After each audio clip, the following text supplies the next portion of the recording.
Hello friends, in this video we'll discuss about the cluster analysis. Okay, and it's the introductory class. Now, clustering is the process of grouping the data into classes or clusters so that objects within a cluster have high similarity in comparison to one another but are very dissimilar to objects in other objects. Okay, and note that clustering is also called data segmentation. So what is clustering? Suppose we have a set of data without any class label. Okay, and we want to group this one. So the grouping may be, these are the groupings. So these are called clusters. So cluster 1, cluster 2, cluster 3. Now data within a cluster, they are very similar to each other, very similar to each other, but very dissimilar to the other cluster. So if you compare these two, this should be dissimilar. If you compare with these two, this should be dissimilar. But if you compare with these two, this should be the similar. And it is also called data segmentation. Data segmentation. So it is a synonym. Now here we calculate similarity and dissimilarity using the distances. Okay, already you know that Euclidean distance, Manhattan distance, okay, Mahalanobis distance we use. Now here it is a clustering technique is what? Learning by observation, or it is also called unsupervised learning. The meaning of unsupervised learning: suppose we have a set of data. A set of data. Now we want to group. We want to group into three clusters. We want to divide this data into three clusters. So what we can do? We can take a representative data. Suppose we may take this one. Say we just put some name. So we have a set of data. Now here we want to group into three clusters. Say we have, suppose we select some representative data. Suppose we have select representative data A, another representative data say B, and another representative data say L, this one. Now we have taken this one. Now what we can do, after that we compare each and data with all three representatives. Now compare with these three. Okay, calculate the distance. The nearest data will be what? This one. So E will be somewhere here. Okay, next we have to now say select this one. Now compare these three representative. Now this D is very near to this B. Okay, so the D must be somewhere here. Next we have a C. Compare with this A, B and E. Now this one is near to this, so should be here. Next we have this one, say N. Compare these three. Definitely this is very near to this data, representative data, so take this one here. Next we have a M. Compare with A, B and E. Now this is what? It is very near to this particular, so this should be somewhere here. Now similarly F must be here, H must be here, J must be here, okay, and K must be here, L, I must be here, okay. Next H must be here, already have taken. Then G must be here and F must be here. Okay, so in this way we identify the group. So this is what here we have to calculate the distance, and grouping is by the data itself. Next we talk about the application of the clustering.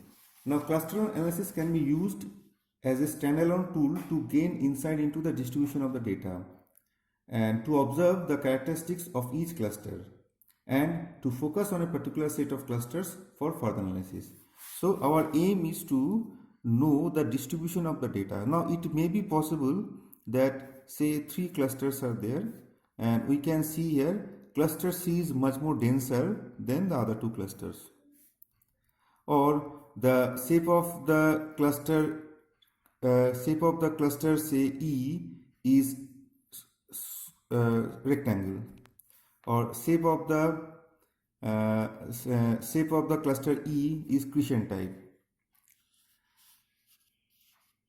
Okay, now alternatively, it may be serve as a pre-processing step for other algorithm such as characterization, attribute subset selections and classifications.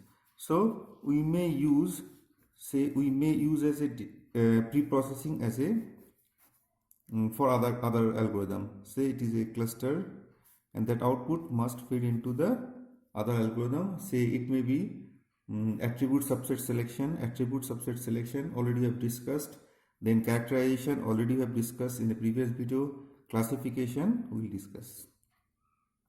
Okay, so it acts as a pre-processing part. Next we will talk about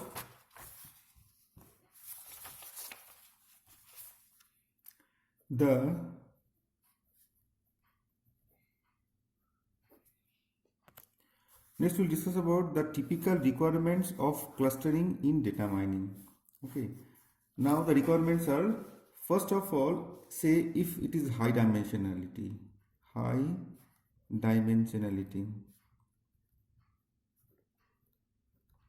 Now cluster algorithm must handle high dimension data effectively. Now dimension means what?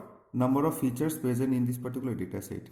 Suppose here 1, 2 to n number of data, but these are what? Columns. Columns are called, say, feature 1, feature 2 to say feature 100, or feature say 1000 or 10,000.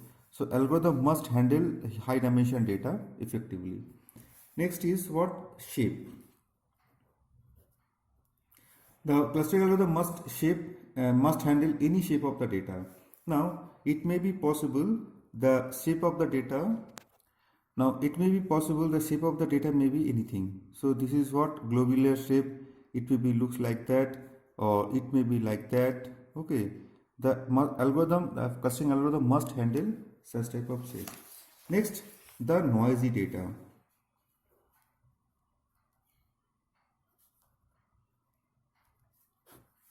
Now cluster algorithm must handle noisy data and it must be insensitive to the outlier.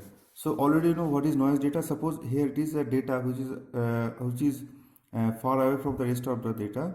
It is called outlier. So few algorithms are there which are sensitive to the outliers. For example, k-means. The output of the k-means algorithm depends upon the presence of the outlier. Okay, so the clustering algorithm must handle outlier data, or the algorithm must be insensitive to the outlier data. Next is what? Scalability.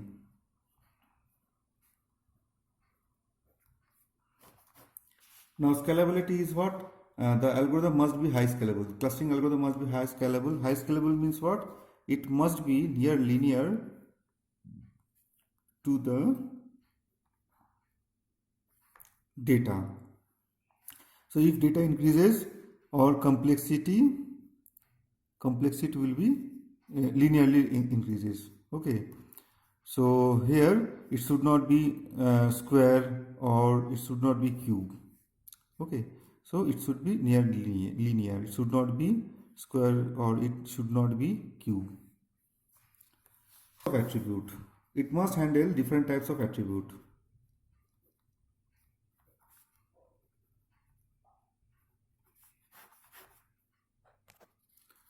Now suppose it may be possible in a particular database different types of data types are there, say name, character, gender, say male, female or 01, date of birth, it is a date type, photo.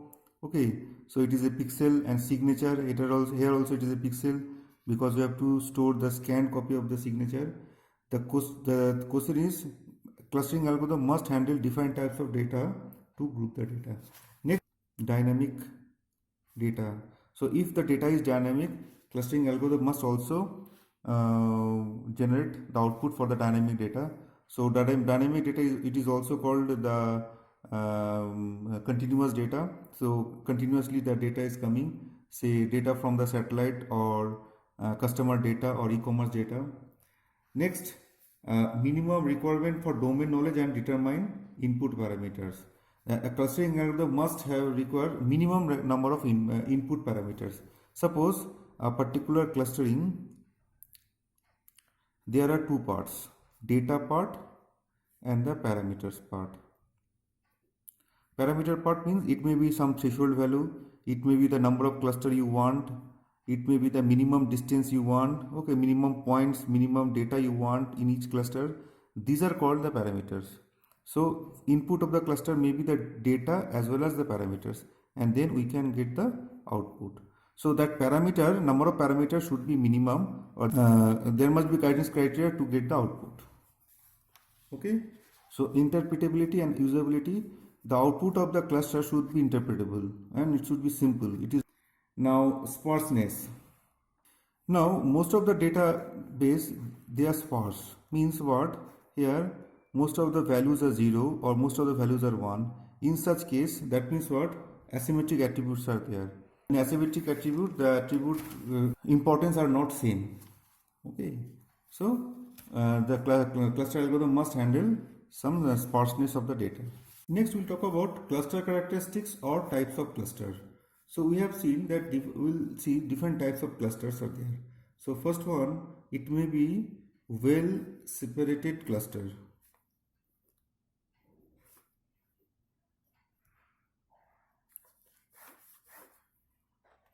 Now you can see here two clusters are there. These two clusters are well separated. But here these two clusters are not well separated. And here you can see these two clusters are well separated, but these two clusters are not well separated.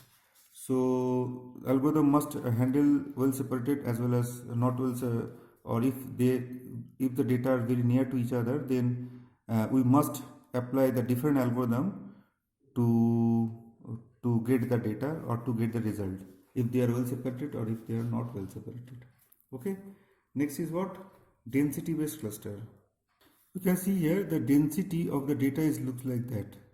So here high density data is there, and outer of that particular part low density data are there.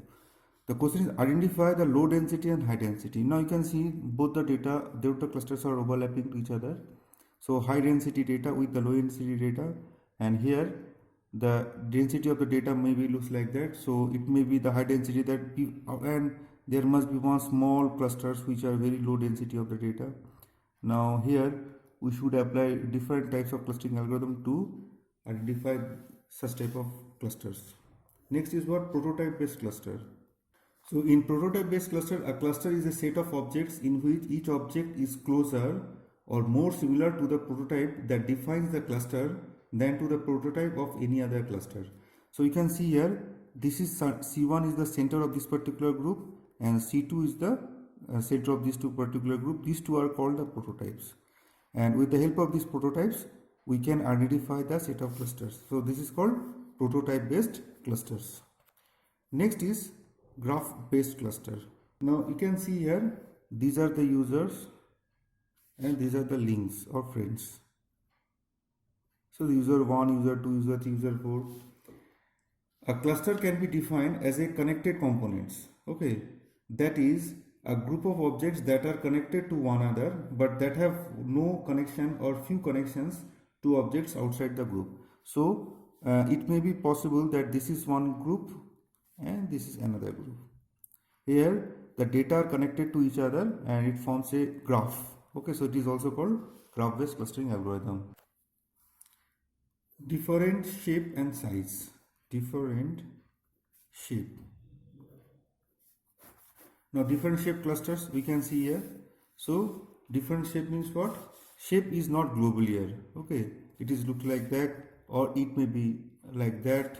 Okay, or it may be looks like that, or it may be looks like that. So that means what?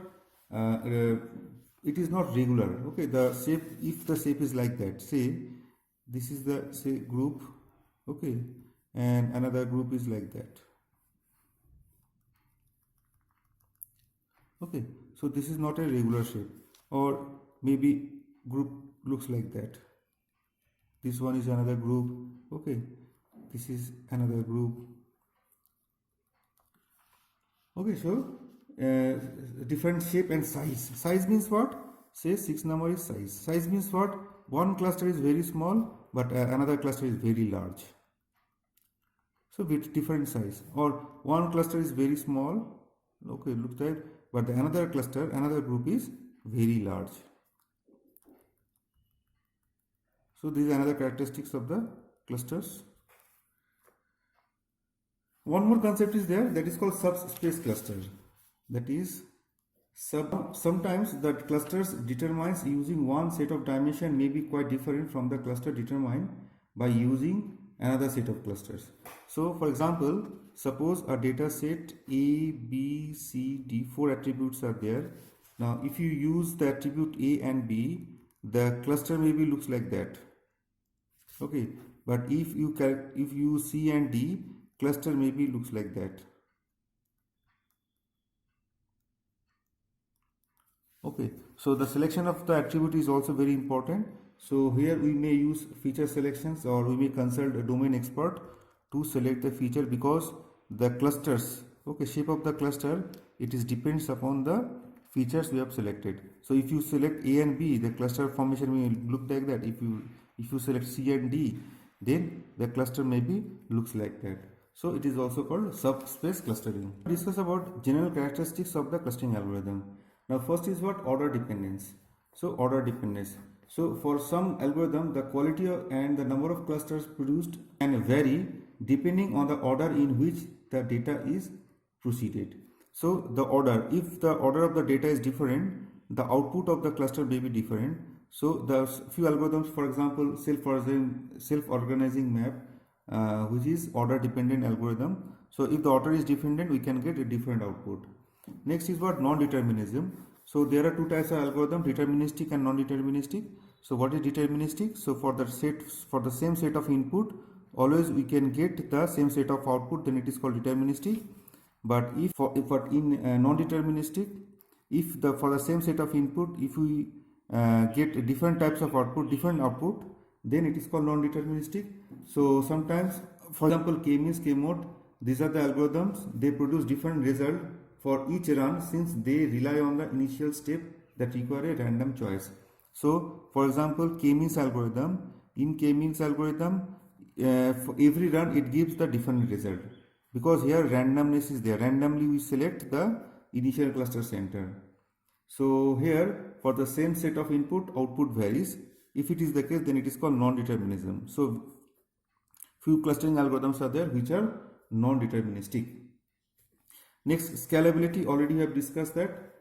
Next is parameter selection. So in many clustering algorithms, we need data as well as parameters. So parameters may be some threshold value. Okay, it may be some threshold value. It may be some minimum points we need to identify the cluster. Sometimes we need number of clusters. So these are what? Parameters. So here the fewer the tagline is, the fewer the parameter and the better the cluster. So the number of parameters must be few, and there must be some guidance criteria to select the parameters. Next is types of clustering. So partitional versus hierarchical. Now partitional means what? If the data is like that, okay, that means what? We need the partitional data, we need partitional clustering.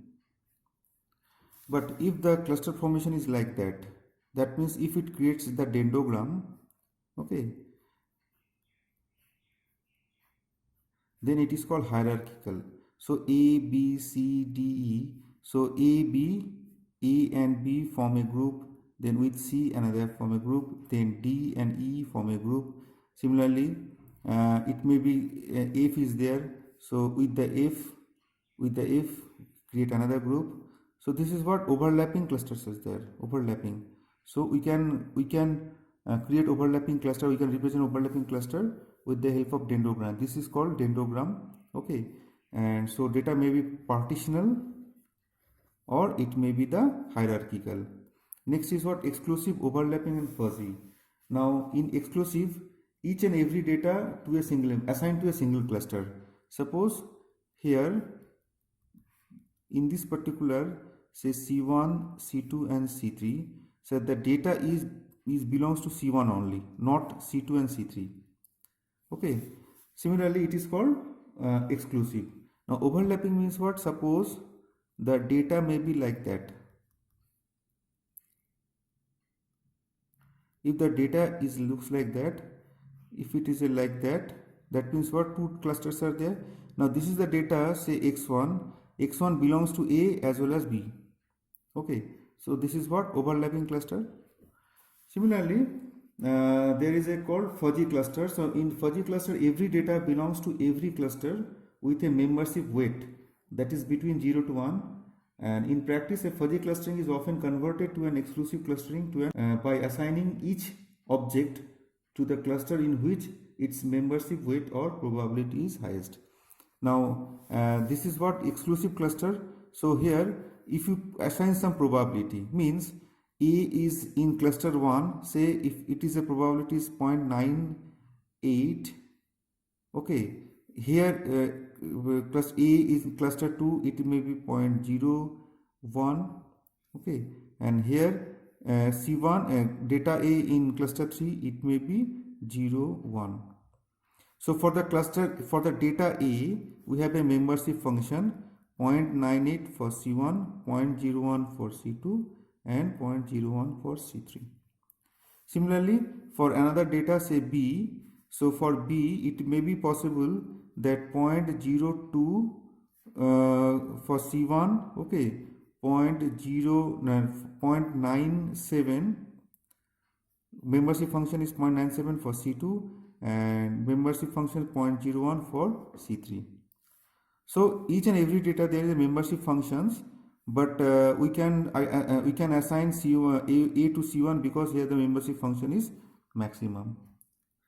Last is complete versus partial. Next is complete versus partial. A complete clustering assigns every data to a cluster, whereas a partial clustering does not. In partial clustering, some data in a database may not belong to well-defined groups. Then it is called partial. You can see here complete versus partial. Some form a groups like that, or we can form a groups like that.